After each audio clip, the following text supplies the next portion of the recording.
Hello दोस्तों, आप सबों का स्वागत है जेके स्टडी चैनल में। तो आप सभी को कैसे हैं? आशा करते हैं आप लोग अपने अपने घरों में सुरक्षित होंगे और अपना ध्यान दे रहे होंगे।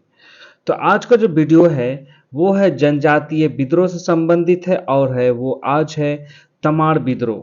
ठीक है, तो आज हम लोग देखेंगे तमाड़ विद्रोह के बारे में जो कुछ महत्वपूर्ण बातें हैं उनसे ही मैं संबंधित आज का ये पीडीएफ बना के आप सबों के सामने प्रस्तुत करने जा रहा हूँ। मैं जो मुख्य बातें हैं जो परीक्षाओं के लिए अति आवश्यक हो सकता है, मैं उन्हीं सारी बातों को आपके समक्ष लाने का आज का वीडियो में प्रयास किया हूँ। ठीक है, तो जैसा आप सभी को यहाँ पे स्क्रीन में देख रहे हैं, तमाड़ विद्रोह जिसका ईस्वी दिया गया है 1782 से लेके 1821 ईस्वी तक। ठीक है, 1782 ईस्वी में इस विद्रोह का शुरुआत होता है और 1821 ईस्वी में यह समाप्त होता है।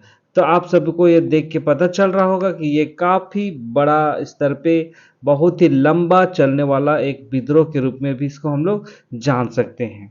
तो चलिए बिना किसी देरी के आज की इस वीडियो को शुरू करते हैं। तो सबसे पहले यहाँ पे आप लोग मानचित्र देख रहे हैं। ये मानचित्र काफ़ी पुराना है जिसको हैंड से ड्रॉ किया गया है, मतलब हाथ से इसको ड्रॉ किया गया है। तो इसमें हम लोग देख रहे हैं झारखंड प्रदेश को। ठीक है, झारखंड को प्रदेश को देख रहे हैं यहाँ पे, लेकिन आप चित्र देख के लग रहा होगा ये काफ़ी पुराना है। ठीक है, और ये इतिहास की दृष्टि से इस मैप का तैयार किया गया है। तो यहाँ पे हम लोग देखेंगे, जैसे आज हम लोग पढ़ रहे हैं तमाड़ विद्रोह के बारे में, तो तमाड़ विद्रोह को हम लोग देखेंगे। ये तमाड़ जो है वो आपका कहाँ है? ठीक है, कहाँ है हम लोग देखेंगे। तमाड़ हम लोगों को ढूंढना है कि वो कहाँ पे है। तो हम लोगों को तमाड़ कहाँ है? तमाड़ आपका झारखंड की राजधानी रांची में स्थित है। ठीक है, जैसा आप यहाँ पे देख सकते हैं तमाड़, ये रहा तमाड़। ठीक है, तो यहाँ पे ये आपका राजधानी रांची का क्षेत्र पड़ता है। तो यहाँ पे आप तमाड़ को देख सकते हैं। और ये जो तमाड़ है वो आपका रांची, ठीक है, रांची से लेके जमशेदपुर टाटा, ठीक है, टाटा के जाने वाले रास्ते पे ये तमाड़ पड़ता है। तो उस जगह पे आप लोग यहाँ पे देख सकते हैं तमाड़ को। ठीक है, और यहाँ पे आप लोग मानचित्र में हम लोग तमाड़ विद्रोह तो डिस्कस कर ही रहे हैं, लेकिन साथ ही साथ यहाँ पे कुछ कुछ ऐसे ऐसे नाम यहाँ पे हम लोग देख रहे हैं रांची क्षेत्र में जो इतिहास के दृष्टि से काफी महत्वपूर्ण है। तो ये जो क्षेत्र है आपका छोटा नागपुर खास क्षेत्र है जहाँ पे नागवंशी का साम्राज्य स्थापित किया गया था। ठीक है, यहाँ पे आप लोग देख सकते हैं सुतियांबे है, ठीक है, चुटिया है, जगन्नाथपुर है। तो ये सारे चीज यहाँ पे आप लोग यहाँ पे देख सकते हैं।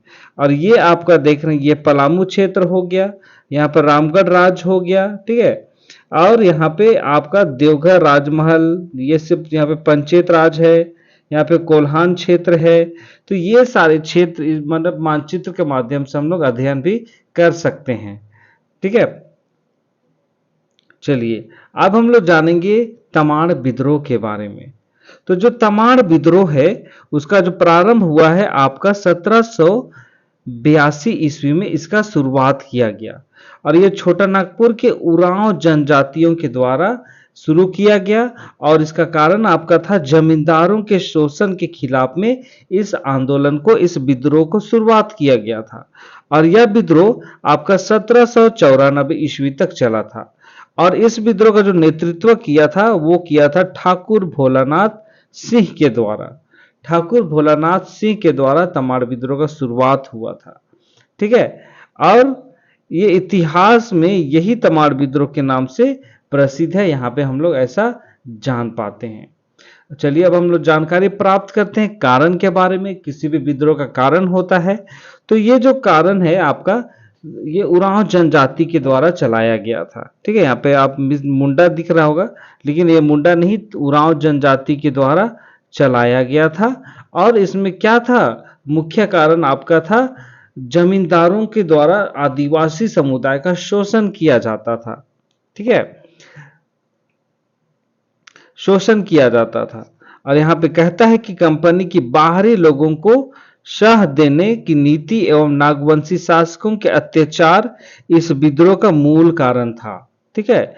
और यहाँ पे हम लोग देख रहे हैं जो कंपनी के बाहर के लोग हैं उन लोगों को यहाँ पे शरण दिया जाता था, नागवंशी शासकों के द्वारा शोषण किया जाता था, अत्याचार किया जाता था। तो ये सारे कारण यहाँ पे हम लोग देख पाते हैं। तो जो तमाड़ है वहां पे उरांव आदिवासी जो है वो कंपनी सरकार के अत्याचार से त्रस्त थी, जैसा मैंने आपको शुरू में बताया। और कंपनी की नीतियों ने यहाँ बाहरी लोगों के आने और उनके सुविधा संपन्न होने का मार्ग प्रशस्त किया। और दूसरी ओर वे छोटानागपुर खास के नागवंशी शासकों के अत्याचार और शोषण के कारण घुटन महसूस करते थे। ठीक है। यहाँ पे अगर आप मुख्य बात अगर आप लोग देखना चाहेंगे तो पहला कारण आप इसको मान सकते हैं। पहला कारण जो आप होगा वो होगा जमींदारों का शोषण। ठीक है। जमींदारों का शोषण। दूसरा हो गया सरकार का शोषण। तीसरा हो गया नागवंशी शासन का जो राजा है उनके द्वारा शोषण। ठीक है।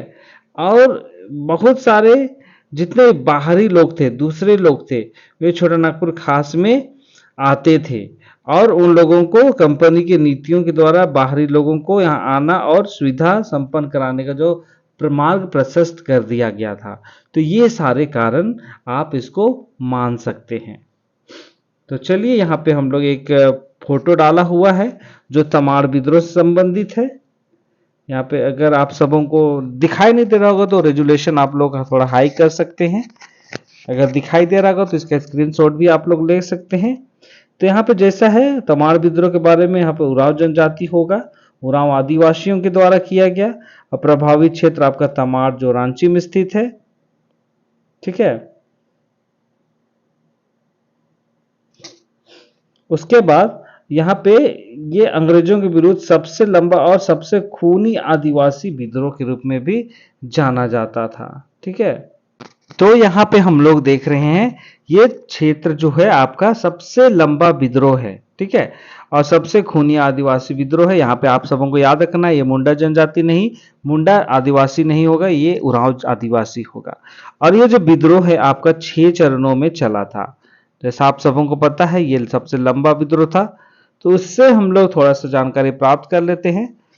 तो जो पहला चरण जो हुआ था आपका 1782 ईस्वी से 83 ईस्वी के बीच में हुआ था, जिसका नेतृत्व ठाकुर भोलानाथ सिंह के द्वारा किया गया। और इस विद्रोह को मेजर जेम्स क्रॉफ्ट के द्वारा दमन कर दिया गया, दबा दिया गया। फिर जब दूसरा चरण हुआ वो हुआ आपका 1789 में हुआ था, जिसमें नेतृत्व किए थे विष्णु मानकी और मौजी मानकी के द्वारा ये चरण चलाया गया था। और इस चरण में कैप्टन होगन और लेफ्टिनेंट कूपर, ठीक है, इनको ये दमनकर्ता के रूप में सामने आए थे इस चरण को दबाने के लिए। फिर तीसरा चरण हुआ आपका 1794 से लेकर 1798 ईस्वी। इसका नेतृत्व फिर से ठाकुर भोलानाथ सिंह के द्वारा किया गया और फिर कैप्टन लिमंड व बेन के द्वारा इस विद्रोह को दबा दिया गया। फिर चौथा आपका चरण आपका 1807 से लेकर 1808 में किया गया, जिसका अगुवाई किया था दुखन शाही मुंडा के द्वारा और कैप्टन रफसीज ने इसको दबा दिया था। फिर आपका पांचवा विद्रोह जो हुआ था, पांचवा चरण जो हुआ था वो 1810 से 1812 में हुआ, जिसका अगुवाई बख्तर शाह के द्वारा किया गया और लेफ्टिनेंट एच ओडोनेल ने इस विद्रोह को दबा दिया। फिर जो आखिरी चरण जो हुआ था, छठा चरण, वो हुआ था आपका 1819 से लेके 1821 के बीच में हुआ था, जिसमें रुदन मुंडा और कुंटा मुंडा, ठीक है, ये दोनों जन मिला के इसका नेतृत्व किए थे और रफसेज और कॉल्विन ने इस विद्रोह को दमन किया था, दबाने का काम किया था। ठीक है। तो ये सारी जानकारी आप यहाँ पे देख पाते हैं। तो आज का वीडियो ज़्यादा लंबा नहीं था क्योंकि मैंने कुछ मुख्य जो बातें हैं उन सबको आप सबों के सामने लाने का प्रयास किया था। तो ये सारे बातें हैं, अगर आप सबों को इससे संबंधित अगर चाहिए पीडीएफ चाहिए तो आप लोग कमेंट कर सकते हैं, जिसको मैं आप चाहिएगा तो मैं पीडीएफ प्रोवाइड कर दूंगा। तो ये सारी बातें थी जो तमाड़ विद्रोह की नज़र से काफ़ी महत्वपूर्ण है, हम लोगों को इसके बारे में जानकारी चाहिए, और जो भी आने वाले एग्ज़ाम है उन सारी बातों के लिए ये काफ़ी महत्वपूर्ण सेशन था। तो याद रखिएगा, ये तमाड़ विद्रोह जो है उरांव जनजाति के द्वारा चलाया गया था, और यह सबसे लंबा और सबसे खूनी आदिवासी विद्रोह था, याद रखिएगा। और यह विद्रोह 6 चरणों में चलाया गया था, जिसकी शुरुआत आपका हुआ था 1882 में और अंत हुआ था आपका 1782 में शुरू हुआ था और 1821 में इसका समापन हुआ था। ठीक है, तो ये सारी बातें थी। तो आज के इस वीडियो को मैं यहीं पे समाप्त करने जा रहा हूँ। वीडियो आप सबों को कैसा लगा? वीडियो अगर आप सबों को पसंद आता है तो वीडियो को लाइक कीजिए, वीडियो को शेयर कीजिए, और चैनल में जो नए हैं वो लोग चैनल को सब्सक्राइब कीजिए, बेल आइकन को प्रेस कीजिए, ताकि वीडियो का हर एक नोटिफिकेशन आप तक पहुंच पाए। तो चलिए अब मिलते हैं एक नए विद्रोह के टॉपिक के साथ। तब तक आप सभी को सुरक्षित रहिए, अपना ध्यान दीजिए और सदा खुश रहिए। मिलते हैं एक नए वीडियो के साथ। बहुत बहुत धन्यवाद।